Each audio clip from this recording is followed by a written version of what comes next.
गुरु भगवान के शुक्राने हैं, गुरु भगवान को नमन है। आज हम लोग उड़िया बाबा जी के उपदेश से ले रहे हैं। तो गुरु कहते हैं कि इसमें बहुत अच्छी अच्छी बातें बताते हैं वो भगवान, मतलब उड़िया बाबा जी।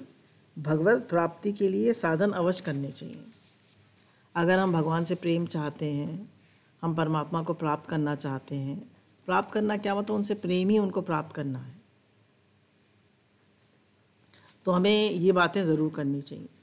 पहला, सहनशीलता का अभ्यास। हमें सहनशील होना चाहिए। देखिए, जीवन में सुख दुख, हानि लाभ, मान अपमान, जीवन मरण सब आते रहते हैं। लोग हमसे बुरी तरह बोल जाते हैं, हमारे मन की नहीं होती है, जो हम चाहते हैं वो नहीं होता है, तो उसमें हमें सहन करना चाहिए।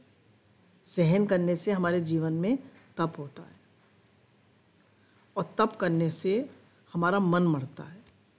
मन मरता है मतलब संसार में जो हमारी आसक्ति है वो कटती है जब लोग हमारे ऑपोजिट चलते हैं। तो इसलिए भगवान ने कहा कि जो भी परिस्थिति आ रही है उसे सहन करो।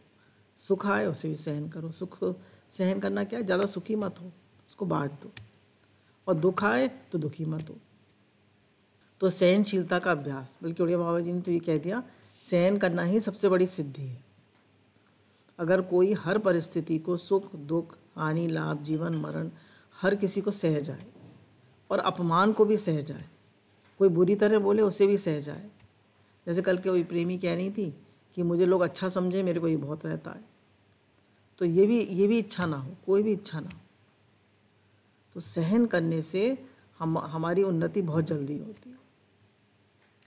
फिर कहा, समय को व्यर्थ ना गंवाना। समय को व्यर्थ ना गंवाए। Every minute is precious.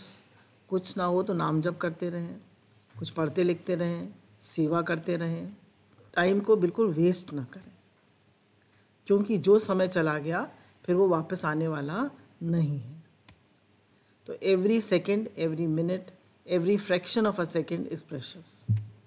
क्योंकि जब अंतिम समय आएगा तो हम एक सांस मांगेंगे तो वो भी नहीं मिलेगी। इसलिए गुरु बता रहे हैं कि टाइम वेस्ट मत करो।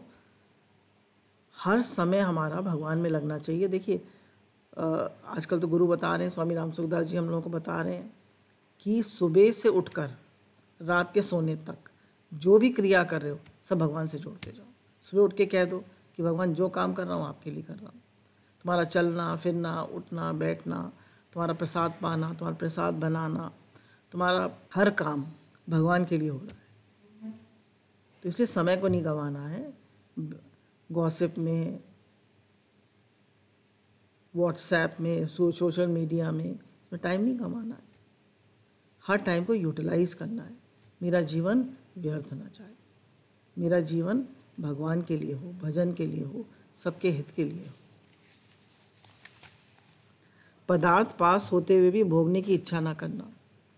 हमारे पास पैसा भी है, हमारे पास सुख आराम भी है, हमारे पास मान बढ़ाई भी है, पर उसको भोगने की इच्छा ना होना। क्यों? क्योंकि सुख आराम, मान बढ़ाई, भोग संग्रह में लगेंगे तो भगवान में मन नहीं लगेगा। ये पक्की और सच्ची बात है।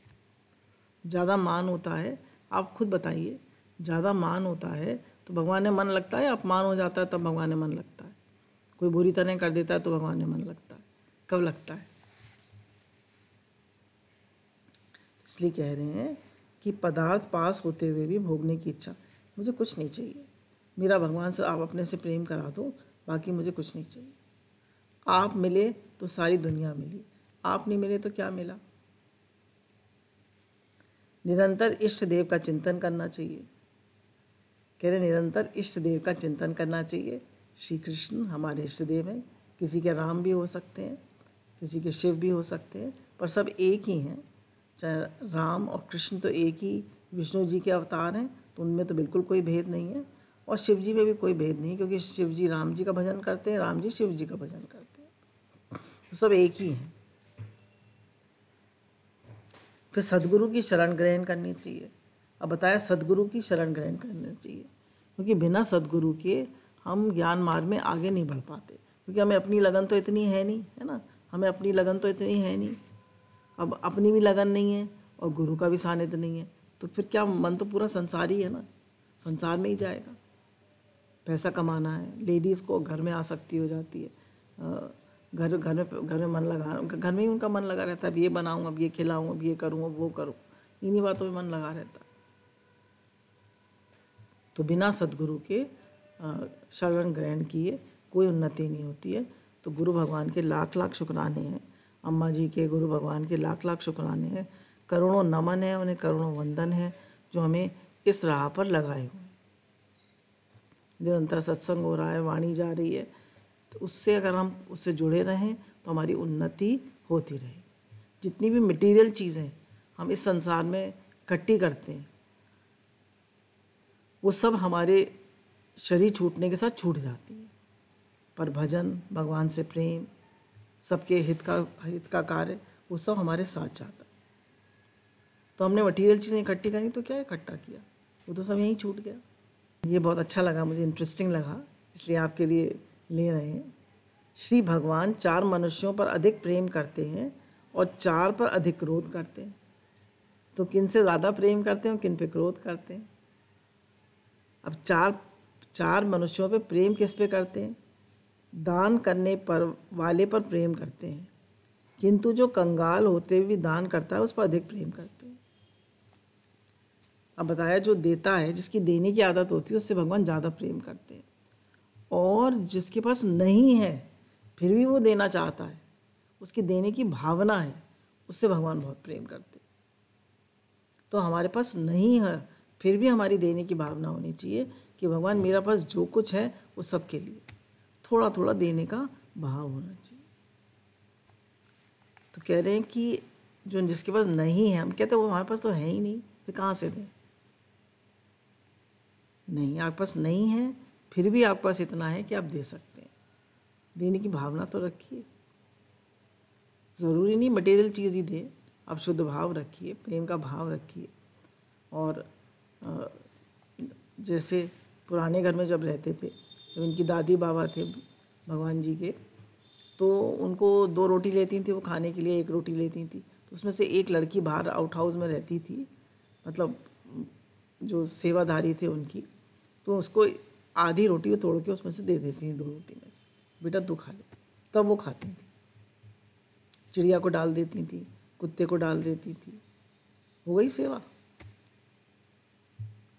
तो ऐसे हमारी भावना होनी चाहिए, गाय को खिलाइए, कुत्ते को खिलाइए, चिड़ियों को खिलाइए, जो भी आए उसको देने का भाव रखिए। कि कोई, हमारे अम्मा जी कहते थे, कोई तुम्हारे यहाँ से आए वो भूखा ना जाए, उसको कुछ ना कुछ अर्पण करो। ये सब यज्ञ हैं हमारे जीवन।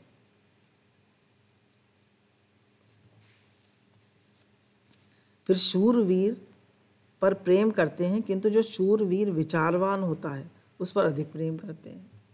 अब शूरवीर भी हो और विचारवान भी हो।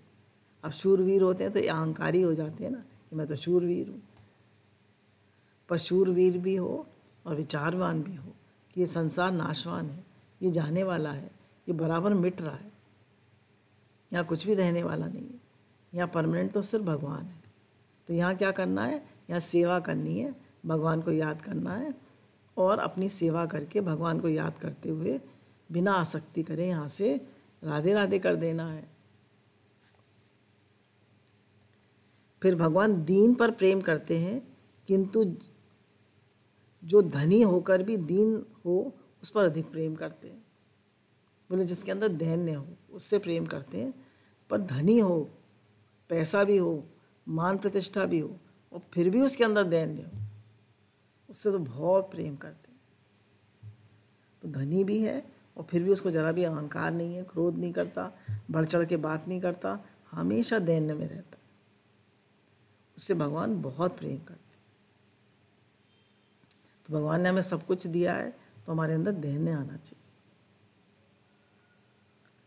भक्त पर प्रेम करते हैं, किंतु जो बचपन या जवानी से ही भक्ति करता है उस पर अधिक प्रेम करते हैं। कह रहे हैं भक्त पर प्रेम करते हैं, पर जो बचपन और जवानी से ही प्रेम करता है भगवान से, बचपन से, उस पर तो बहुत प्रेम करते हैं। स्वामी रामकृष्ण परमहंस कहा करते थे कि हम भगवान को कौन सा अर्पण करते हैं फल, जो तोते ने खा लिया है या किसी को चिड़िया ने मुंह मार दिया, वो तो नहीं अर्पण करते ना। तो ऐसे ही जो बिना बिना बिना सूंघा फूल अर्पण करते हैं, ऐसे ही जो बचपन में जवानी में भगवान के पास आ जाते हैं, अपनी जवानी भगवान को देते हैं, अपना बचपन भगवान को देते हैं, भगवान उनसे विशेष प्रसन्न होते हैं, क्योंकि उन्होंने अपना दिल अभी किसी को अर्पण नहीं करा है ना, सीधे भगवान को अर्पण कर दिया। अब इन चार पर अधिक क्रोध करते हैं। लोभी पर क्रोध करते हैं, किंतु जो धनी होकर लोभ करता है उस पर अधिक क्रोध करते हैं। लोभी पर क्रोध करते हैं और धनी भी हो और फिर भी लोभी हो, हाय हाय हाय हाय, क्या करेगा धन का। जैसे राजा कारू था, उसके इतना बड़ा राजा था, उसके पास निरा धन था, पर किसी को कुछ नहीं देता था। तो एक बार लोगों ने गुरु नानक साहब से कहा कि इसने तो हालत ख़राब कर रखी है। तो गुरु नानक साहब ने उसको एक सुई दी सोने की और कहा मुझे इसको परलोक में दे देना। तो का राजा कारू ने अपनी पत्नी को दे दी कि जब मैं परलोक जाऊं तो ये सोने की सुई दे देना मुझे। तो उसने कहा कि अरे भैया, तुम तो ये सुई क्या, तुम तो अपना शरीर भी यहीं छोड़ जाओगे। तो जैसे समय होता है ना किसी चीज़ का जागृति खुलने का, तो उसकी एकदम जागृति खुली और उसने कहा कि अरे मैं ये क्या कर रहा हूँ, मैं तो लेने की इच्छा में लगा रहता हूँ और देना तो मैं चाहता ही नहीं हूँ किसी को। तो उसकी बुद्धि पलट गई। तो कह रहे हैं लोभी पर क्रोध करते हैं, किंतु जो धनी होने पर भी लोभ करता है, उसकी अंटी से कुछ खिसकता नहीं है, वो देना ही नहीं चाहता, वो भगवान उससे बिल्कुल पसंद नहीं करते। पाप करने वाले पर क्रोध करते हैं, किंतु जो बुढ़ापे में पाप करता है उस पर अधिक क्रोध करते हैं। अब देखिए, अब 70 साल के हो गए, 80 साल के हो गए, 65 के बाद बुढ़ापा ही आप मानते हैं, और फिर भी आप पाप कर रहे हैं, गलत काम कर रहे हैं, चोरी बेईमानी ठगी कर रहे हैं पैसा कमाने के लिए, तो भगवान आपसे बहुत नाराज़ होते, पसंद नहीं करते भगवान आपको बिल्कुल। तो अब हम सोच लेना चाहिए, हमारे पैर कवर में लटक रहे हैं, अब हमारे जाने की वेला आ रही है, हमें भजन बढ़ाना चाहिए। पता नहीं कितना समय हो सकता है, 80 साल 100 साल जी जाए, उसकी मैं नहीं कह रही, पर अपनी तैयारी तो पूरी रखनी चाहिए, हर समय जाग के रहना चाहिए। तो कह रहे हैं बुढ़ापे में भी जो पाप करता है, गलत काम करता है, भगवान उससे बहुत नाराज़ होते हैं। अहंकारी पर क्रोध करते हैं, किंतु जो भक्त होकर अहंकार करता है उस पर अधिक क्रोध करते हैं। अहंकारी पर क्रोध करते हैं, पर जो भक्त होकर भी अहंकार करता है, भगवान से प्रेम है और फिर भी अहंकार कर रहा है, तो भगवान उससे बहुत नाराज़ होते हैं। भक्त के अंदर तो दैन्य होना चाहिए, प्रेम होना चाहिए।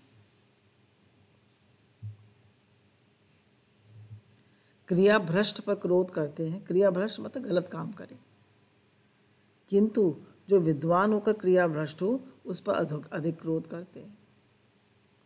अब विद्वान है, सब समझ है, और फिर भी गलत काम कर रहा है, उस पर भगवान बहुत नाराज़ होते हैं। तो हमने 4 बातें समझी जिससे भगवान प्रसन्न होते हैं और 4 बातें जिससे भगवान नाराज़ होते हैं। तो गुरु भगवान के शुक्राने हैं, गुरु भगवान को नमन है।